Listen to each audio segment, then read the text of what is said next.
Ngā mihi kia koutou. My name is David Hammond and I'm the author of Legacy, Mana Tuku Iho. And this book is all about how to establish a godly legacy in our families, in our lives, in our communities, our churches, our workplaces. I think every one of us wants to establish a godly legacy. And the question for us is what we're doing today, establishing a godly legacy or our own legacy. I want to be remembered, not for the achievements that I've done and the things that I've done, but I want to be remembered as a great dad, one day a grandfather. And I want the Christian legacy, the godly legacy that was passed to me in my generation by my sister Linda. I want that to transfer to my children and their children, and the blessing to go from generation to generation to generation. And that's my heart as I began writing this book and exploring what does the Bible talk about in terms of how we do this.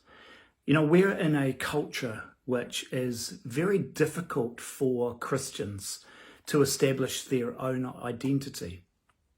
And in this book, I talk about Mark chapter 10, where the rich young ruler comes up to Jesus and he says, Master, I'm doing all the right things, but there's still something wrong with my relationship with God.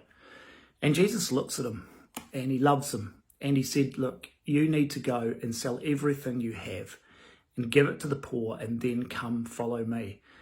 And he left disappointed because he actually couldn't do that.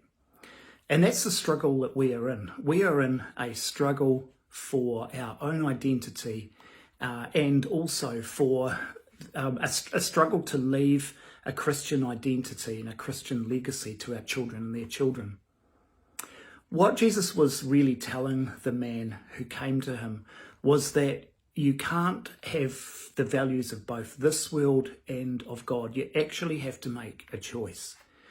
And that's the problem that we face, is that we're trying to live both in the world and in God's values and his culture as well. And in trying to do both things, we're actually coming across as being people who have a good value set, I guess, but don't look too different from the other people around us. And if we are just simply living otherwise secular lives with what I call a Christ wash over the top, that's not going to be what inspires our kids or inspires our communities to really see the difference in us and to establish a godly legacy in their own lives.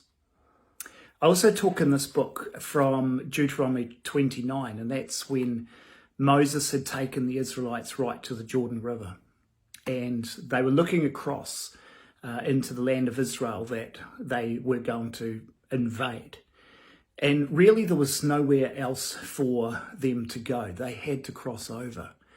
And Moses talks about this, and he says, look, you are a people with an amazing identity. Remember how God has spoken to you and walked with you right through all the difficulties that we have. You need to keep your identity. The people over the river, the Canaanites, they look like us. They sound like us. Culturally, they're very similar to us, but they're not us.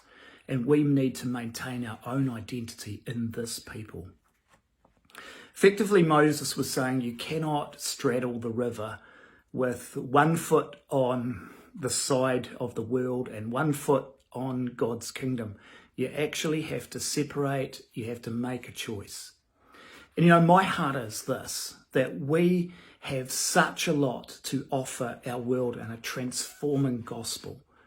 And we have to make the decision to separate and identify with God and stop trying to be both things and all things to all people, which is just simply not working for us or our kids. Yeah, my legacy, my faith legacy, began in 1974, believe it or not, when my sister responded to beach missions on the Akaroa beach. And she became a Christian, I became a Christian. Now our kids, the faith legacy is transferred to them. It'll transfer another generation as well.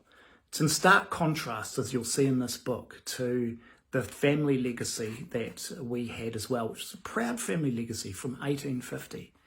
But as that declined, and the things that we trusted in as a family, the values we trusted in, just really eroded, this godly legacy started to build in our lives. And, just from the faithful actions of a few Christian teenagers on the beach in 1974, we now have a legacy that's gone from generation to generation to generation. And, in the end of the day, I want my name to be remembered in the annals of heaven and not in the Wikipedia of earth. So my name is David Hammond.